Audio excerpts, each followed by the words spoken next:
Indoctrination into the program at S4, I would randomly be taken into a small room which contained a table, a chair, and 120 or so briefings in blue folders. I'd be left there to read for varying amounts of time, usually about half an hour.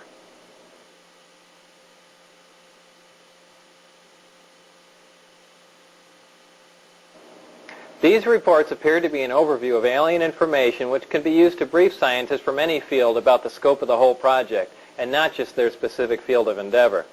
The overview of Project Galileo was accurate. I read the overview and later witnessed evidence which proved it to be accurate.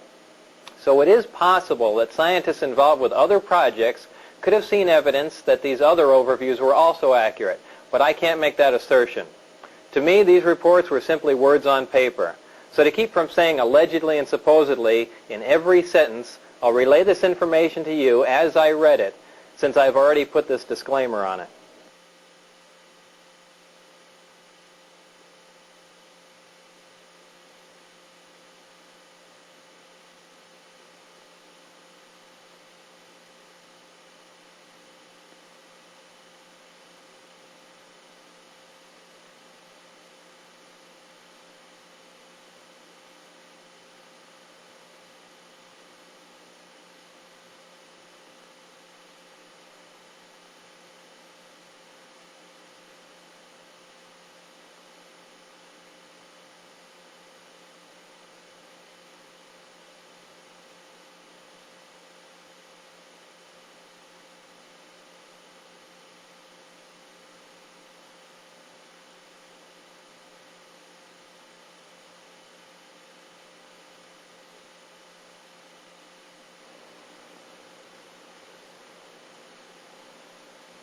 Any dates in the information regarding these beings were written in a 6-digit number which began with 1623. Since I had no idea what the 6-digit number was for the present year, I had no way of calculating when these beings arrived, or at least arrived this time. These beings said that they had been visiting Earth for a long time and presented photographic evidence which they contended was over 10,000 years old. There was an exchange of hardware and information in Central Nevada until 1979, at which time there was a conflict which brought the program to an abrupt halt. The beings left, but were to return at a 1623 date, and I don't know what that date is.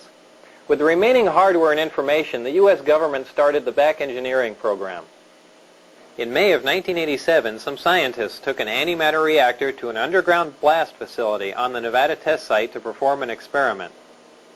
Unfortunately for them, their experiment required them to cut the reactor open, which resulted in their deaths. This explosion was explained to others at the test site as a previously unannounced low-yield underground nuke test. I was hired in December of 1988 to replace one of these men. These beings conveyed information about the capability of affecting the human brain to anesthetize the human body. This is done without any physical contact from a remote source.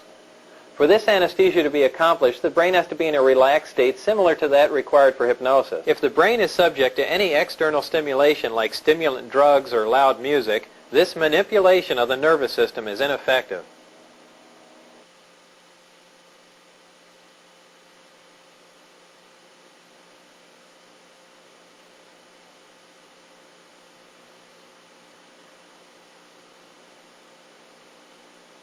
As I'm sure you now know, it was impossible for me to corroborate the information in the second section. And obviously, if this information is true, the ramifications are far-reaching, and you don't have to be a nuclear physicist to figure that out. So before I bring this to an end, there are a couple of questions I should address for you. The first one is, how did I get into this program?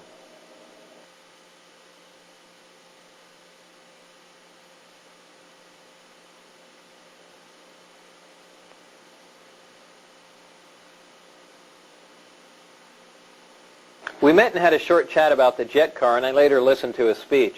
I never met Dr. Teller again, but in 1988, when I decided to re-enter the scientific community, I sent him a resume and inquired about a job. Dr. Teller responded by telephone and told me that he was no longer active, but just functioned in a consultant capacity. He gave me the name of a contact to call in Las Vegas. I made that call, and things progressed from there until I got into the program. I never got a chance to ask Dr. Teller if he remembered me from Los Alamos, so I don't know if that was a factor or not. If you use nuclear fuel and not the fossil, nuclear fuel is feasible. Not whether this replicates velocity, but is interesting if you ever want to get the other star. That is an important question. And that's about all I can say. All I have time to say. And what specifically the fuel will be, I think it might be fission, more probably fusion. And it won't come soon. Is there any other nuclear reaction besides fission and fusion that you know of? No.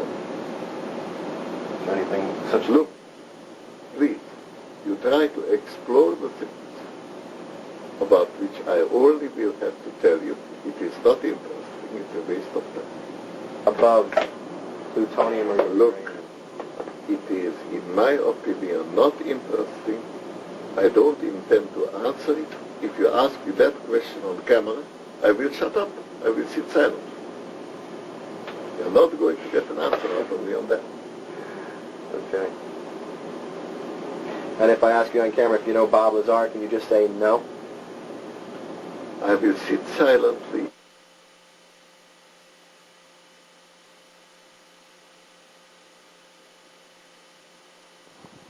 The second question is that if all I've just presented to you is true and the government is keeping this a secret, how can I make a video telling you about it? Well, the bottom line is, if there are any repercussions from making this video, it would simply confirm that what I told you is true. So what you do with this information is up to you.